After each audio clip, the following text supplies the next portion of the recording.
So, the Riders and Red Blacks opened week 1 in the CFL, but what did everybody else do? Well, for Toronto, not a whole lot as they fall to the Montreal Alouettes. It is almost as if Nick Arbuckle isn't a consistent option at quarterback. He didn't look great in this game. Couple deep throws that find their home, but it's a lot of rushed throws. It's a lot of inaccurate throws. It's a lot of bad reads, and just overall not fantastic quarterback play.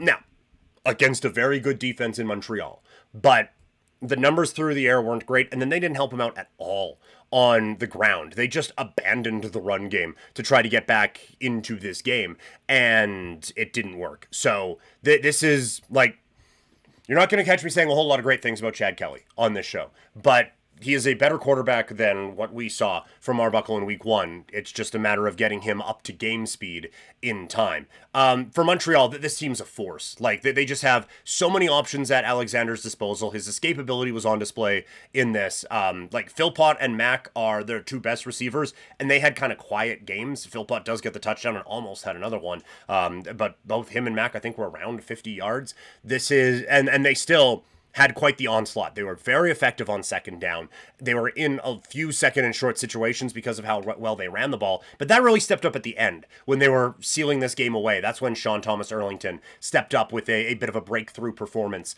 on his end. So it was a lot of what we expected from Montreal in week 1. The offense looks dynamic and terrifying to play against and difficult to defend, and maybe they ran the ball better than we thought they would. Defensively, they can get pressure basically anytime they want, and when that happens, they have a ball-hawking secondary that is just torture on opposing quarterbacks, and that combination is elite in this league. So a full marks to Montreal for how they looked in week number 1. Hamilton taking on Calgary. This was probably the surprise of the weekend, as it was exactly what Calgary wanted to see from Vernon Adams. No passing touchdowns, but he was electric. He was keeping plays alive. He was pushing the ball down the field, which was something that was desperately needed here in Calgary. There was just nothing for him to, nothing that he wasn't doing that they didn't want him to do. It was a fantastic performance from Vernon Adams, lighting up this Hamilton defense. He is such a game changer and just a real spark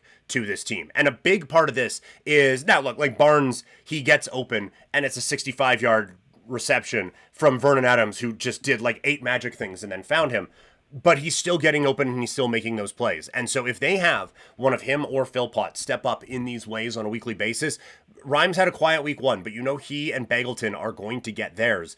That adds another very dangerous dynamic to this passing game if they can have that legitimate number 3 and 4 option in the passing attack. And then the running game was excellent for Calgary. Defensively, I do think a lot of what happened was Hamilton not being as sharp as Calgary being dominant, but they took advantage. On the Hamilton side, it could just be one bad week, but this was the one of the teams that had a lot of continuity coming into the year, and that's one of the things we talked about in the preview show is that, like, look, I think Bo is going to have a massive year because he now knows the offense. He is comfortable in it. They have another step forward for Shamar Bridges. You have Tim White, who we know is just good. And Kenny Lawler can really help this offense out. Like, this is a very, very good attack that Hamilton has, and it wasn't great.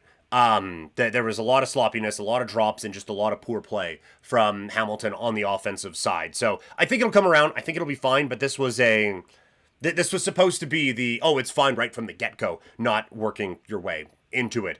On the defensive side, I think it could be an issue again. They were able to maximize things when Chris Jones came over as defensive assistant or consultant or something like that, and then, oh, look at that, he's the defensive coordinator now. He's gone, Munson's in, and I like Munson as a coach. I think a lot of him as a coach, but this was a concerning showing. Now, Vernon Adams is very good, but, I mean, up next for them is a game against Saskatchewan, whose offense is also very good. You're facing good offenses here. You're going to have to play Montreal a few times this year.